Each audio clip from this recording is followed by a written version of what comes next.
Hi, I'm Linda May, and I'm here to talk to you today about this new moon phase, this July moon phase that's beginning with the new moon on Tuesday, July 14th at 2:44 a.m.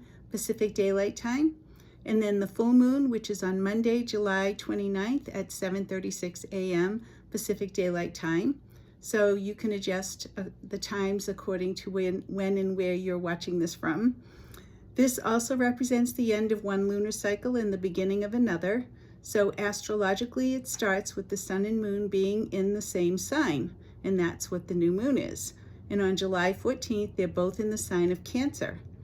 The new moon is usually a time of new beginnings, and this particular new moon brings in a desire for self-care, perhaps quietly sitting out in nature, and it also favors creativity and self-discovery. So this new moon emphasizes a feeling of safety related to your home, your family, and those close to you. You may be prone to emotional fluctuations, but do remember to forgive and forget, to avoid depression from too much thinking about everything.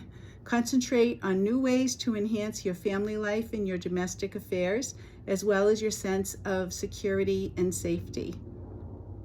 Aspect-wise, just after the last full moon on June 29th, which we talked about last time, a square between Jupiter and Chiron in fixed signs had us focusing on security as well as individuality.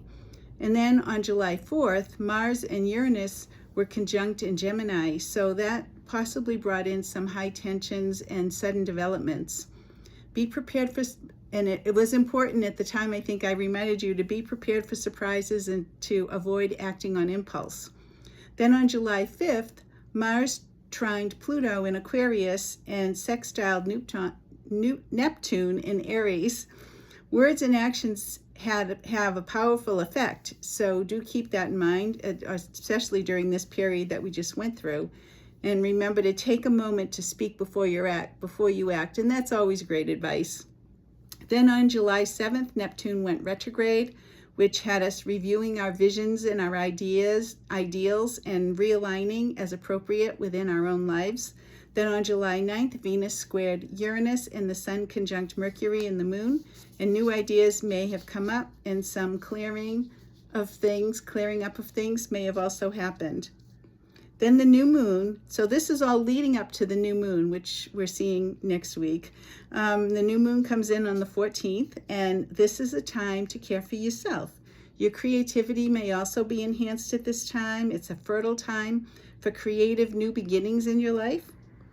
And then right after the new moon on the 15th, there's a sextile between Uranus and Neptune, and on the 18th, the trine between Uranus and Pluto follows. The days may be full of surprises just after the new moon, so keep that in mind. Then on the 22nd, the sun enters Leo around noon, so that's when we move from the Cancer season starting into the time of Leo.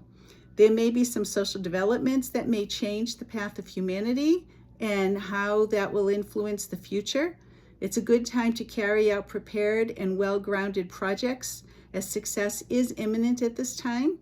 And then on the 27th, the sun opposes Pluto in trine Neptune, which continues the energy started with some of the previous aspects, and that moves us into the full buck moon, which is on Wednesday, July 29th at 7:36 a.m. Pacific Daylight Time, as I mentioned. This full moon is known as the buck moon because it illuminates the sky during the month when the buck deer begin to grow their new antlers. It's also known as the midsummer moon, the thunder moon, the ripe corn moon, and the herb moon, for obvious and various reasons. This full moon gives us an energetic climax of the extraordinary month we are experiencing in July. Life is incredibly alive and rich in possibilities. There may be technological breakthroughs, powerful social impulses, or the emergence of a new voice in the collective that impacts us far into the future. This is what's coming at the end of the month. That's amazing. I think that's exciting, to be honest. You may feel a strong need for emotional freedom on top of all of that.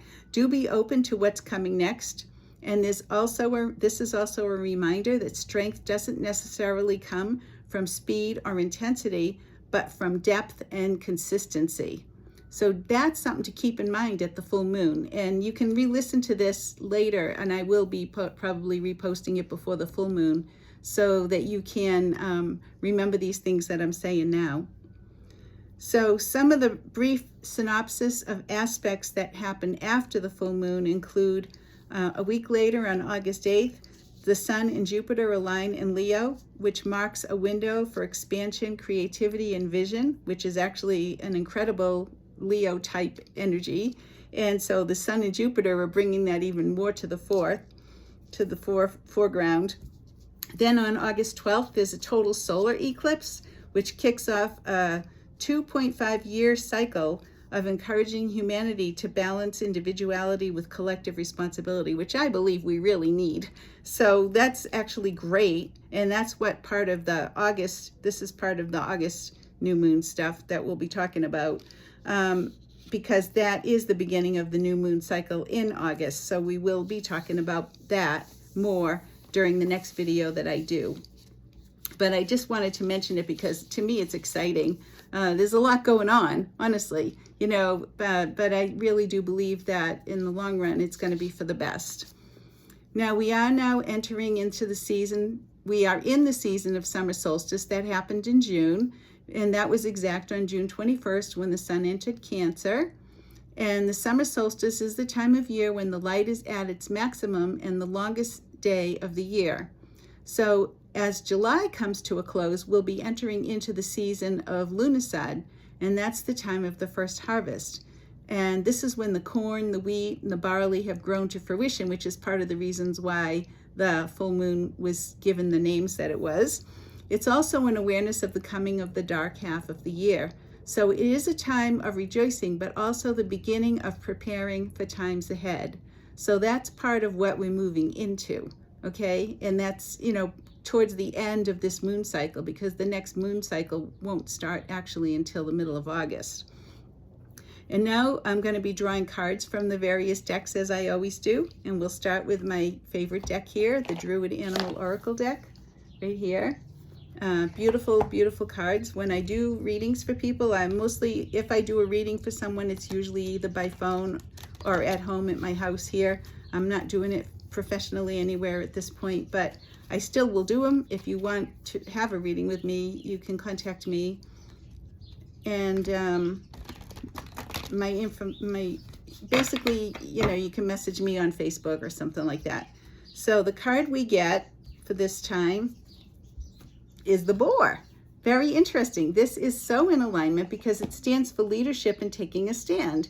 So this is more the full moon energy, because it has to do with being a leader, being able to take a stand, being able to stand up for yourself and all of that kind of stuff, the strength that comes to you as you learn how to be with other people and direct other people and all that. So leadership and taking a stand is what this Boar is all about, and sometimes that's exactly what we need to do. So that's actually a great message. And now the Druidcraft Tarot, this deck here, this is same author, same artist. I do a daily pull from this every single day. You know, a lot of people seem to like it, which is surprising to me, but kind of cool. And let's see what I get. I got the Three of Wands. That's another really cool one.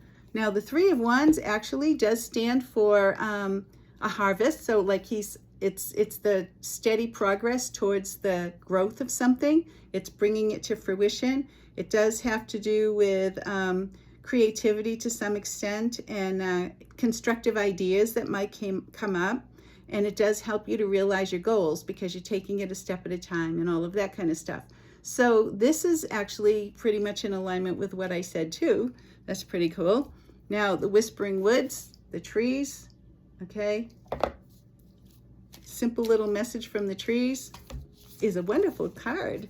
It's joy, which is surprising to me. Spread seeds of joy like a wildflower, and no doubt you will revel in the result. So to me, this is sort of like plant the seeds now for what's to come. And that's sort of what we were talking about here, you know, and I mentioned that with the moons both the new and the full moon. So in some ways, that's actually quite appropriate, interestingly. Then this Sedona Spirit Wind deck, which is the meanings of the sacred sites in Sedona, which is it's pretty cool. And we get Palaki Ruins. And I have a feeling this also has to do with what's come in the future. But the voice of justice announces reconciliation. There it is. That's what it stands for. Isn't that amazing? So the Palatki Ruins, the voice of justice announces reconciliation. So I see that as living more in harmony as we go forward, that there's going to be something that's happening that's going to bring us to more harmony, which I think is really, really great.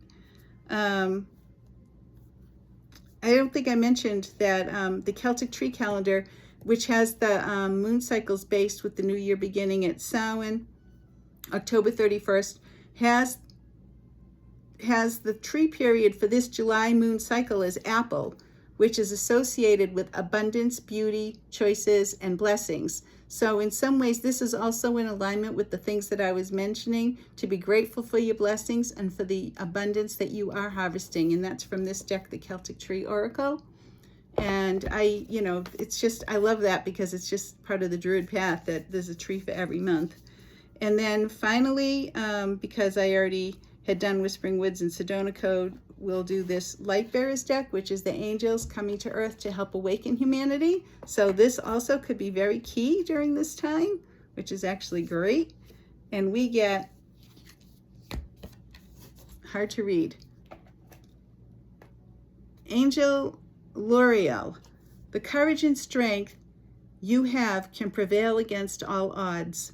Look within and see the vast well that awaits your call. I stand at the door waiting to show you the way. Together we can defeat any foe. So it's really about strength again. It's really about strength and taking action and all that. It's very, very similar to other things that we talked about. Courage and strength, and knowing that we have help, which is really a wonderful thing. So now that's basically the message I have this time. And I will be back again before the new moon, which is on August 12th. Which is what I was talking about, the solar eclipse, and I'll tell you more at that time. And I want to wish you blessings of this July moon season to you. And remember, it's here somewhere. Well, it was here. There's a card that says you are always loved, which I took out, but I don't know what I do with it. So, but you are always loved. Blessings, blessings, blessings.